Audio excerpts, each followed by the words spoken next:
17. Skipping gym. Daily detention loomed. Detention was always held in the same classroom, room 112, on the first floor near the back stairwell. That side of the building was quieter than anywhere else in the school, especially after 4 p.m. when all the other students had gone home. There were usually about 5 of us in detention, but that Wednesday, it was just me and the teacher assigned to supervise, Mr. Atkins. He was one of the history teachers, mid-40s, quiet guy. He barely spoke, just sat at his desk, grading papers, while I stared at the clock, waiting for 5 o'clock to come. About 20 minutes in, I heard a faint thud from the hallway. It was muffled like someone had dropped a heavy book. Mr.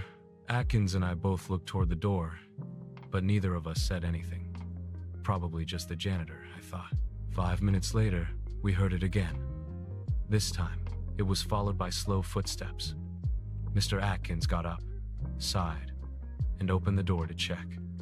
The hallway was empty. He stepped out for maybe 10 seconds, then came back inside, locking the door behind him. Probably one of the custodians, he muttered. After that, the room was quiet again. The school's air conditioning clicked off, and all we could hear was the faint hum of the lights. But then, the PA system crackled to life, except instead of the usual good afternoon announcements, there was just static. Then, silence. Mr. Atkins frowned. That's weird. It's way past announcement hours. A few seconds later, the lights in the hallway went out. Everything outside the room went pitch black. I looked at Mr. Atkins, who was already walking to the phone on his desk, trying to call the main office. He picked up the receiver, but there was no dial tone. That's when the pounding started. 3 loud bangs on the door, then silence. We both froze. Mr. Atkins whispered, "Who's there?" No response. Then, another 3 bangs, harder this time, and the door handle started to shake violently. Mr. Atkins rushed to the door, holding it shut. I ran to the corner of the room, panicking. The person outside started trying to force the handle, twisting it so hard that the metal squealed. "Call 911, Mr. Atkins hissed at me. I pulled out my phone, but there was no service. None. That's when I realized how quiet it had gotten. No wind, no footsteps, no background noise. Just dead silence. After maybe a minute, the banging stopped. Mr. Atkins looked through the small window on the door, but it was too dark to see anything. He waited a few seconds, then slowly opened the door just enough to peek into the hallway. No one. He shut it again, locked it, and looked at me. "We're staying here until I can get someone on the line." About 5 minutes later, there was a faint knock on the window behind me, the one that looked out into the small courtyard. I turned and froze. A man was standing outside, staring in. He wasn't dressed like a student or teacher. His clothes were dirty, torn, and he wore a dark jacket with the hood pulled up. Even through the glass, I could see his eyes wide, unblinking, staring straight at me. I gasped and stumbled back, yelling for Mr. Atkins. He ran over, saw the man, and shouted, "Get away from the window!" The man didn't move. He just lifted a hand and started tapping on the glass, slow, rhythmic taps. Then he smiled. Mr. Atkins grabbed me by the arm and pulled me toward the hallway. "We're leaving, now." He unlocked the door, and we bolted into the dark corridor. The emergency exit signs were dimly glowing red, but everything else was black. As we hurried toward the main lobby, we heard the sound of shattering glass behind us, the window breaking. We ran faster. When we reached the main entrance, the heavy glass doors were chained shut. The front office lights were off. That's when we saw a flashlight beam moving in the distance, someone walking slowly through the hall we had just come from. Mr. Atkins whispered, "Back to the stairwell." We ran down to the basement level, where the janitor's storage and maintenance rooms were. The whole time, I could hear faint footsteps echoing behind us. We hid in one of the storage rooms and turned off the light. The smell of cleaning chemicals filled the air. For 10 minutes we sat in silence. I could hear my heartbeat in my ears. Then, from somewhere down the hall, came the sound of dragging metal like a pipe scraping the floor. Mr. Atkins motioned for me to stay quiet. A shadow passed by the small gap under the door. The footsteps stopped right outside. Then came a single knock. "Let me in," a man's voice said softly.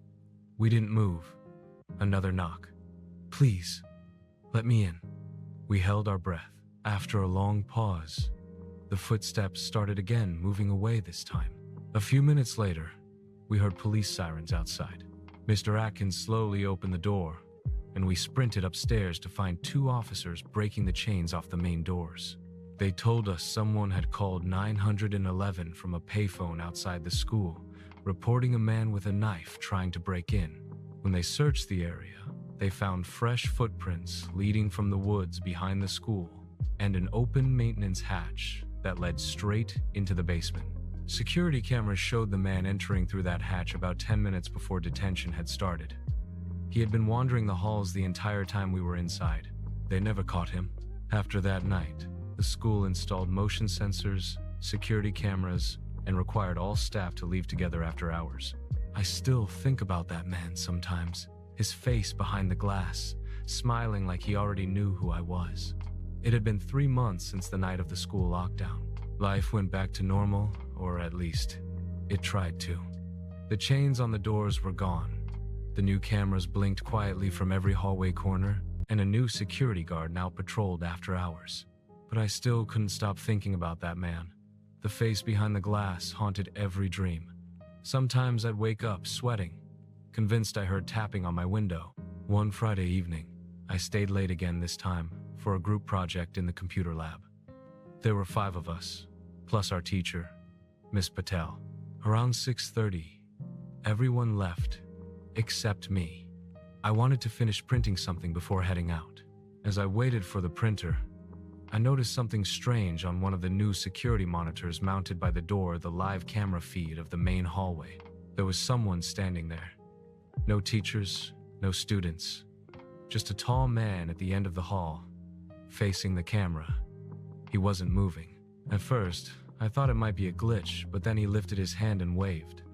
My stomach dropped. I ran to the door, but it wouldn't open. The automatic lock had engaged for the night. I started banging on it, yelling for Miss Patel, but no one answered. When I looked back at the monitor, the man was gone. Then the printer behind me made a loud beep and started printing on its own. The page that came out was blank except for one line printed in the center. "You shouldn't have stayed late again." That was enough for me. I pulled the fire alarm. Within minutes, security arrived and unlocked the doors. They checked every hallway, every room, and every camera angle. The footage from the feed that showed the man, completely blank, like it had never recorded anything. After that night, I never stayed in that school past 4 p.m. again. Because whether or not that man was real, I know one thing for sure.